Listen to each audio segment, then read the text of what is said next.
So it is the morning of the 25th of January 2018 and we are on our way to the hospital for my first round of chemotherapy. So yesterday I spent most of the day in the hospital.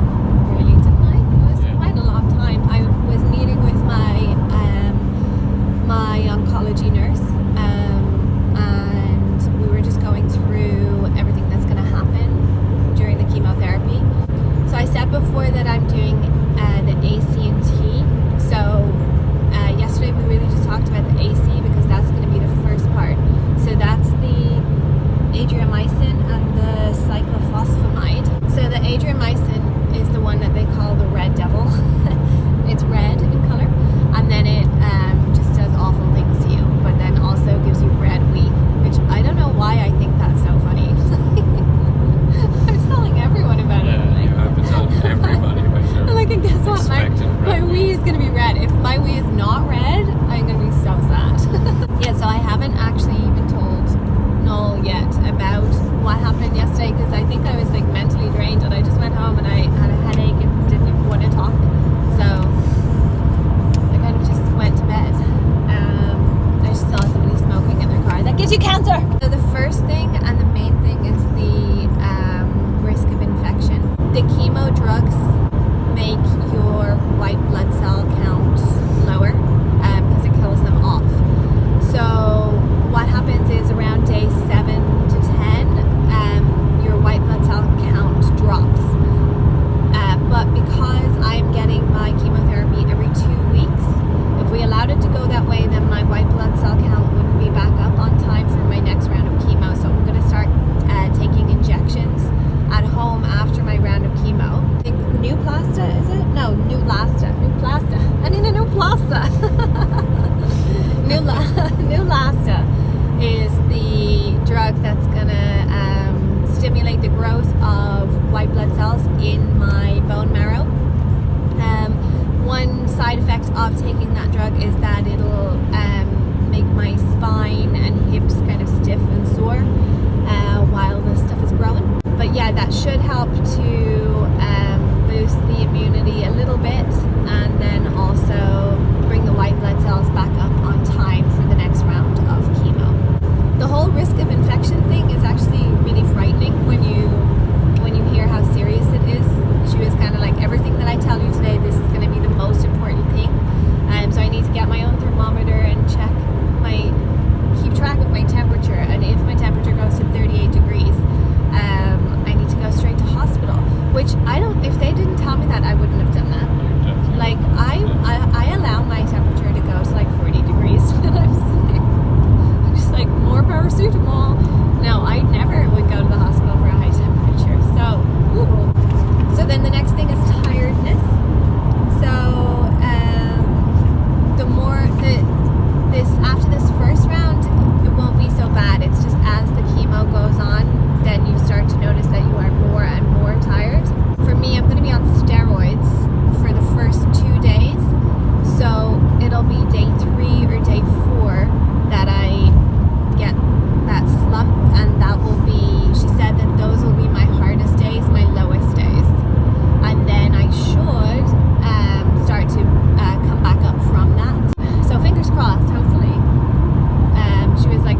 hello. What am I saying now? I'm saying now that I would that I'll shave it off, but I don't know exactly what's going to happen. But my plan is like I'm not going to do the whole like cut it short, pixie cut or any of that stuff. Like you know, each their own. If you're a person who would choose to do that, but for me, I'm just going to do it.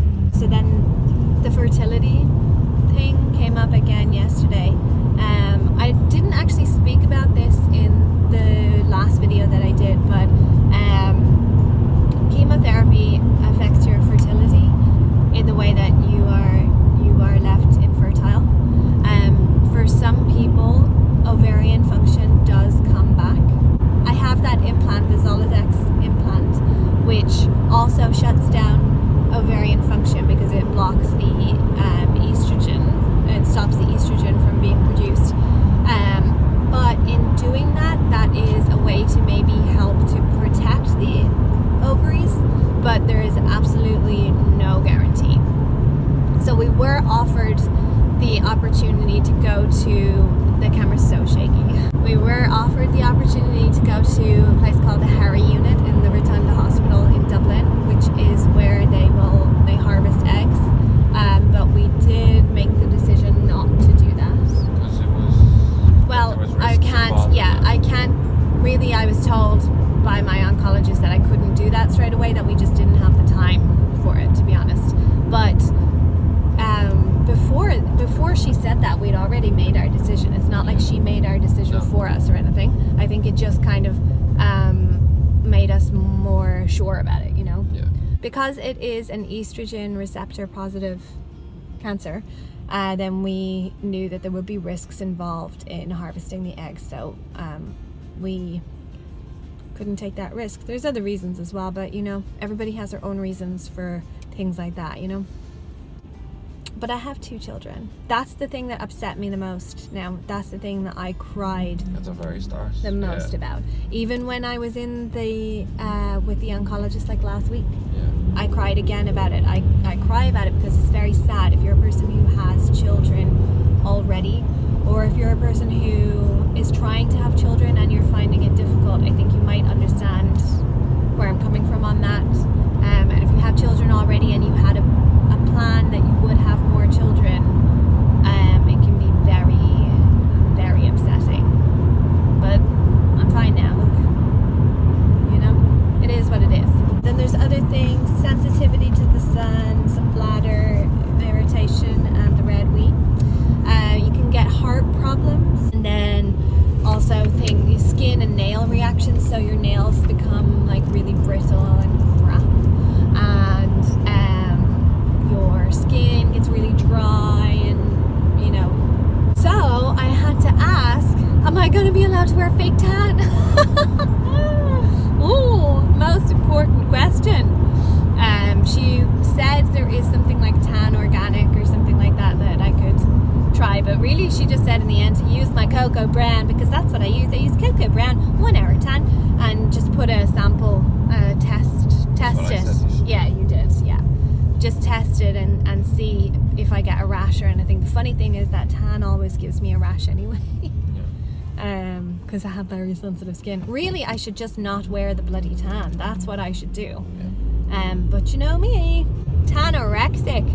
I'm not actually tanorexic. I don't wear tan that often. Is that a real word? Yeah. I don't wear it that often though. I only wear it when I need a bit of a pick-me-up. Or when you fear that you're getting too close to my skin color. Yeah, oh Jesus. Oh! Look at that. That's makeup. Out down spot. I can still wear my makeup, thankfully, because I'm telling you something, when I have a bald head and I'm bloaty, and I'm definitely going to be wearing makeup. I say that now, wait till you see. I'll just be like Humpty Dumpty. Perfume needs to be sprayed onto the clothing, not on the skin. The rest of the stuff is actually relevant to Taxol, so yeah. Next time. Yeah, that'll be the next cycle. The other thing as well is that after today, because I'm going to be on steroids, that I might be like flushed in the face and stuff afterwards. Oh. So don't be surprised. Yeah, so I think that's pretty much it. You have been schooled on the chemo. We're here. So no. And we're still sitting waiting because the car park is full. It's always full. Okay, so we're here now. We're just gonna walk up to the hospital, get started. I feel like it's like Tekken. I'm like, chemo round 1, D versus cancer.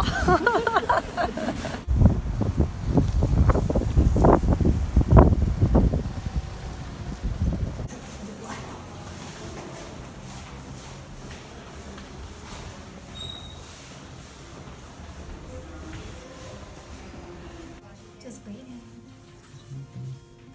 Hey.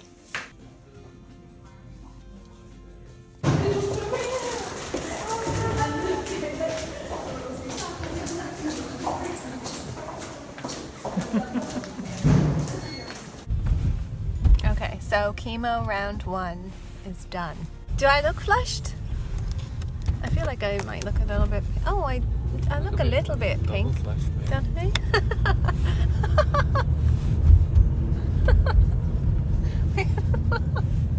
We made that joke so many times. Oh, I am. Yeah, I feel warm as well. I am a bit rosy.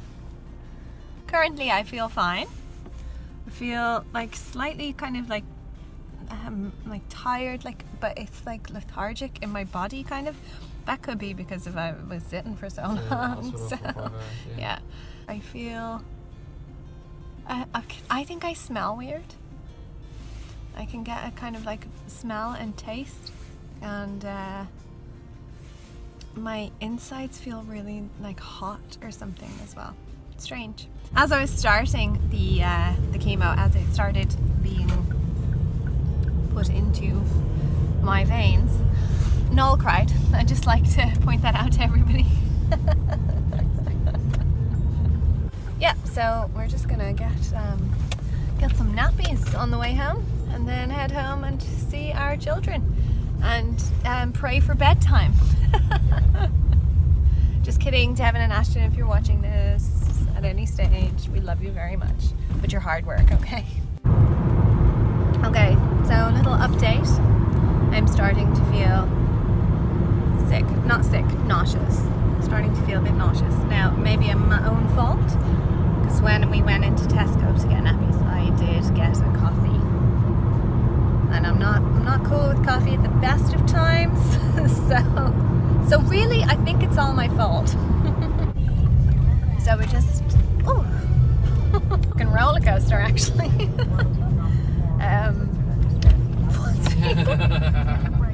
So we're just arriving home now. Oh, turned off the radio. How polite. We're just arriving home now, and it's quite late. Are you gonna jerk the car around again? No. I'm not feeling very well. Feel a bit worse than I did earlier. So, Noel, sicko. So we're at home now, and I've just had a shower, and I look awful, but we better just get used to that. Feel okay. I feel nauseous actually, and I have a headache. But the kids had their bath and stuff, and I took Ashton out and dried him and got him into bed and everything. So like I feel okay, you know. Conveniently, Ashton is unwell. He has really, really high temperatures. So I'm hoping that he's gonna be okay, that it's not gonna be something serious, but this is the way that it always goes. My kids get sick at really inconvenient times. It's okay, I love you guys, but yeah, it's always at a bad time. Not that there's ever a good time for a kid to be sick, but you know what I mean. So yes, I'm actually gonna put on the wristbands. I don't know, anybody who's on my Facebook page will have seen I put up a picture of a hamper that my sister sent to me very kindly, full of all the things that I could possibly need. So I'll show you actually. So there was this, keep calm and kick cancer's ass. Okay, so we've got one of these hot and cold packs, lots of E45 stuff. hand sanitizer, Bonjela because of the mouth ulcers, hand cream, a lovely face cloth, the shower gel that I love, the food ones, and she hates, so it was a big deal for her to get this.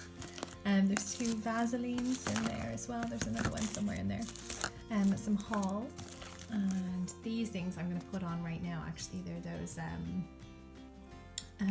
anti-nausea straps, and I'm going to do anything to try and beat this nausea.